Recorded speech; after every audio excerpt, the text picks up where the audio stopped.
विचारों की उड़ान में आपका बहुत बहुत स्वागत है। आज हमारे विचारों की उड़ान का बहुत बड़ा सौभाग्य है कि हमारे बीच उपस्थित देश के हास्य कवि हमारे बीच मौजूद हैं रसी गुप्ता जी।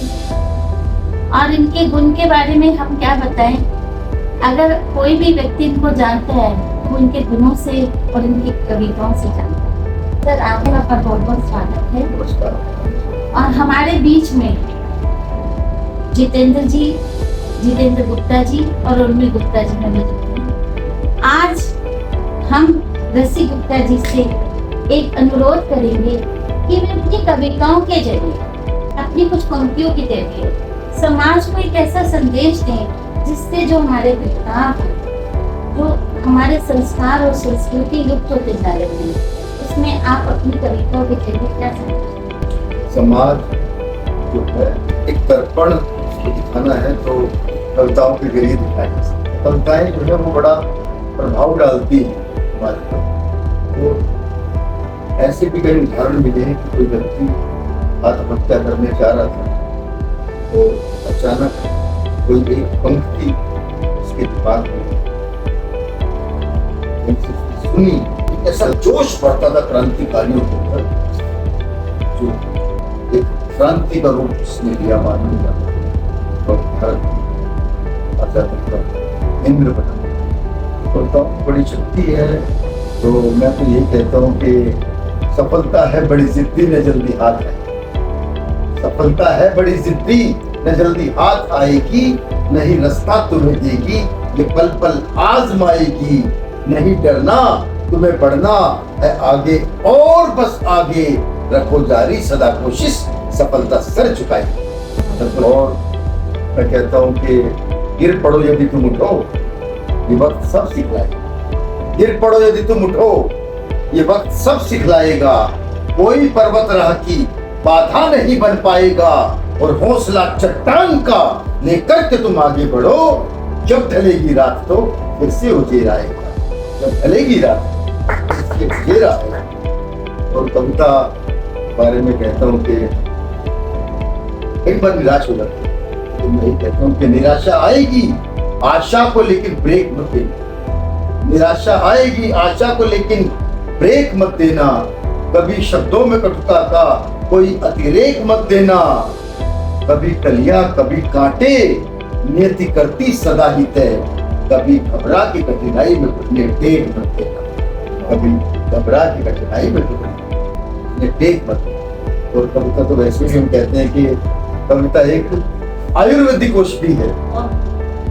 जितनी पुरानी उतनी ही गुणवत्ती कहलाएगी। हरी अंग्रेजी की दवा नहीं जो एक्सपायर हो जाएगी। हरी अंग्रेजी की दवा नहीं जो एक्सपायर हो जाएगी।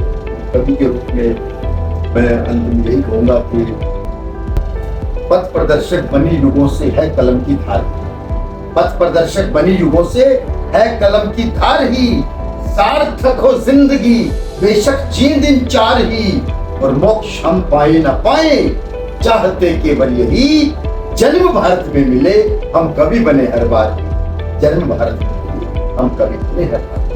सर, जोश करके जानना चाहूंगी, बस आप जो आज समाज में भटकाव है उसके लिए आप क्या कहेंगे? ये जो भटकाव में हमारे बच्चे जा रहे हैं, जो हमारी नारी शक्ति हो, जिसके कारण आपने देखे कहीं आए दिन कहीं केसेस होते हैं, तो वो जो हमारे संस्कार और संस्कृति लुप्त होते जा रहे हैं। जो आपने समाज में भटकाव की बात की, तो ये सारा पाश्चात्य सभ्यता, जो हमारी पाश्चात्य सभ्यता है, वहीं से हम जो कुछ ग्रहण कर रहे हैं, और जो घटित वहाँ होता है उसके 25 साल बाद, यानी एक पीढ़ी के पश्चात वो सब कुछ यहाँ, जैसे आप अनेक समस्याएं, भटकाव की समस्याओं में आप कुछ समस्या को लिखते हैं, आपको सारी जितनी समस्याएं हैं वो सब विदेश से हमारे यहाँ की तो सभ्यता थी, जो शिक्षा पद्धति, वहाँ पर भटकाव का कोई अर्थ ही नहीं था। जब से हमने परिवर्तित हुए हैं शिक्षा पद्धति में, न्याय व्यवस्था बदली, जब से आप देख रहे हैं सारी कानून व्यवस्था कहाँ से आती है। हमारे यहाँ तो सरपंच व्यवस्था होती, जो प्रधान ने कह दिया फैसला ऑन द स्पॉट, तुरंत फैसला होता था।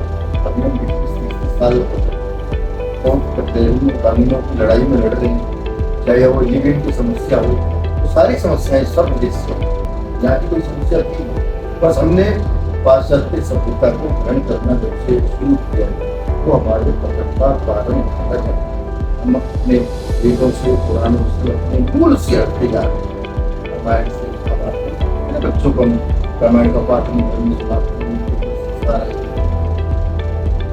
तो ये सब चीजें आपको भटकाओ, उसका सीधा सीधा कारण।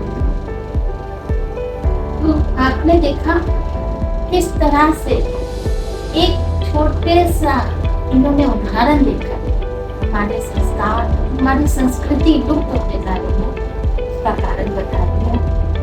और साथ ही जितेंद्र जी आज आपके बीच में कभी भी बैठे हैं और आप भी इनकी कविता से परिचित हैं, तो आप बताएं कि जो आज इन्होंने अपनी कविताओं से आपको सारा संदेश दिया, आप रसिकता जी के बारे में कवि का सम्मान, कवि हमारे भारत के ना ये जो फूले हैं कि आगे बढ़ाने के लिए, चाहे वो आजादी का, चाहे वो शिक्षा के लिए, चाहे और जो बना रहे हैं कुछ भी ये जब बोलते हैं ना तो दिल पे आता है, दिमाग से भी सोचते हैं और दिल में भी सोचते हैं, उसका असर समाज में बहुत ज्यादा है। हम सुनते रहते हैं तो अच्छा लगता है, हंसने के साथ साथ आपका दिल भी जो एक कवि, एक लेखक है, वो समाज के लिए एक संदेश लाता है, तो कवि का जो उद्देश्य है वो समाज में एक अच्छे संदेश लाना, और हमारा बहुत बहुत सौभाग्य है कि ऐसे कवि जो हमारे देश के लिए, हमारे समाज के लिए, हमारे बच्चों के लिए ऐसी सुंदर कविताएं लिखते, एक सुंदर संदेश लाते हैं, तो इनका मैं बहुत बहुत आभार प्रकट करती हूँ। साथ ही जितेंद्र जी, आप बताइए कि किस तरह से कविताओं से समाज में एक सुंदर संदेश ये प्रसिद्ध कहावत है, जहाँ ना पहुंचे कवि जहाँ सूरज भी नहीं पहुंच सकता, वहाँ कवि की एक बात जो है दिल बदल जाती है। और हमारे स्वतंत्रता संग्राम में बहुत वही होता है, सिर्फ हास्य ही नहीं, ये किसी की सब तरह की कविताएं, दोस्तों की, देशभक्ति की, सब तरह की इनसे बहुत से लोगों को सौभाग्य के लिए हिंदुस्तान में कई बार हो रहा है।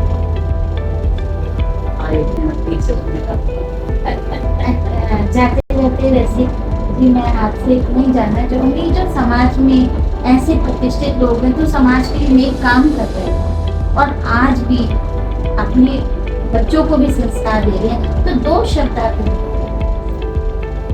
मैं कहता हूँ कि ऐसे लोगों की आज समाज में बहुत आवश्यकता है जो जमीन से जुड़े हुए, जिनके अंदर एक उबाल है समाज में बदलाव लाने का, वही वास्तव में बदलाव भी ला सकते हैं।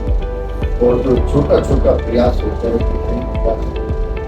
वही एक दिन बड़ा रूप ले लेता है।